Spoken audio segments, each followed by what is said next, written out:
अध्याय 2. संदीपकाची गुरुभक्ती. श्री गणेशाय नमः. हरिनाम घेणारा एक शिष्य श्री गुरुचरणांचे ध्यान करीत मार्गाने कोठेतरी जात होता.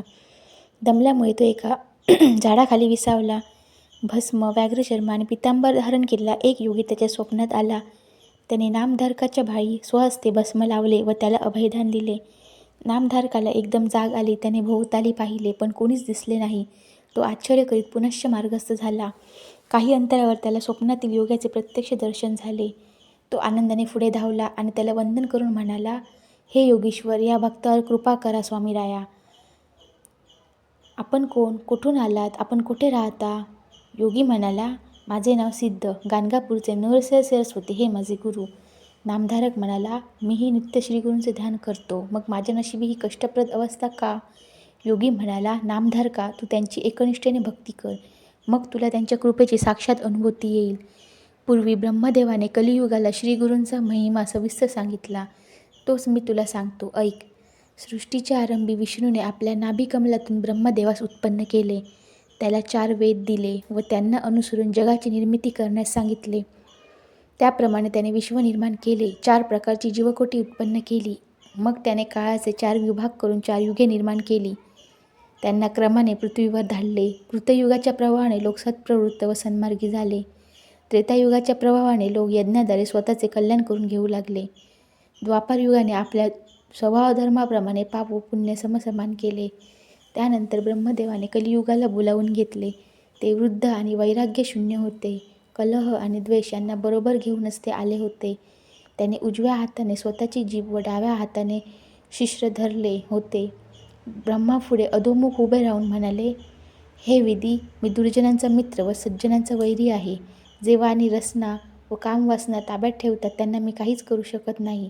गुरुभक्त, शिवभक्त, हरिभक्त, सदाचारी, धर्माचरणी यांच्यापुढे माझा काय निभाव लागणार? ब्रह्मदेव म्हणाला, काळजी करू नकोस, तू काळाला बरोबर घेऊन जा. तू भूलोकी जाताच लोकांची धर्मप्रवृत्ती निस्तेज होईल.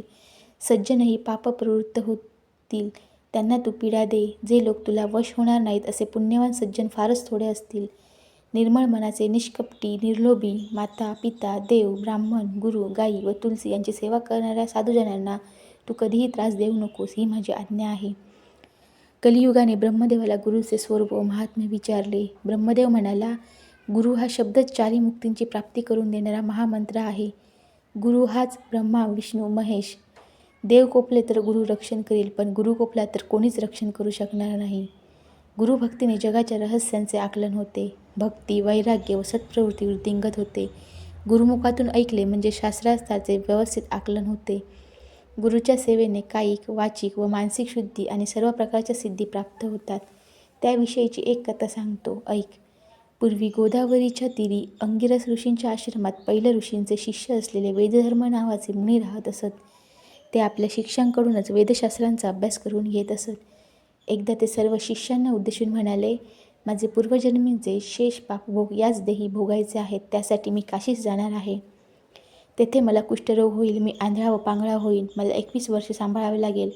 हे एक खडतर सेवाव्रतच असेल. त्यावेळी तुमच्यापैकी कोण माझी सेवा करेल ते सांगा. हे ऐकून संदीपक नावाच्या शिष्याने, मी तुमची सेवा करीन. तुम्ही अनुमती दिली तर तुमचे सर्व पापभोग मी स्वतः भोगीन, असे सांगितले. वेदधर्मांना परत संतोष वाटला. काही दिवसांनी वेदधर्म संदीपकाला घेऊन काशीस आले. तेथे त्यांना कुष्ठरोग झाला. त्या दुःखाने त्यांचा पूर्व स्वभाव बदलून ते हट्टी, चिडखोर, उर्मट, क्रूर व शिवराळ झाले. अनंत हालअपेष्टा सोसून संदीपक गुरुसेवेस तत्पर राहिला. संदीपकाची एकनिष्ठ सेवाभक्ती पाहून विश्वनाथाने त्याला दर्शन दिले. त्याला वरदान मागण्यास सांगितले, पण त्याने काहीच मागितले नाही.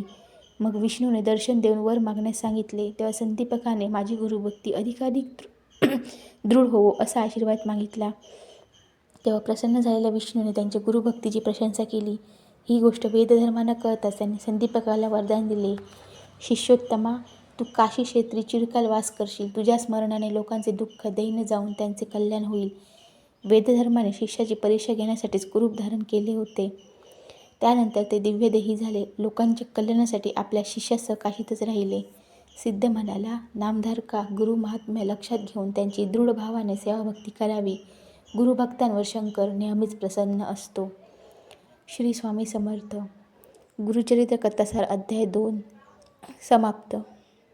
व्हिडिओ आवडल्यास लाईक करा, शेअर करा आणि सबस्क्राईब करा.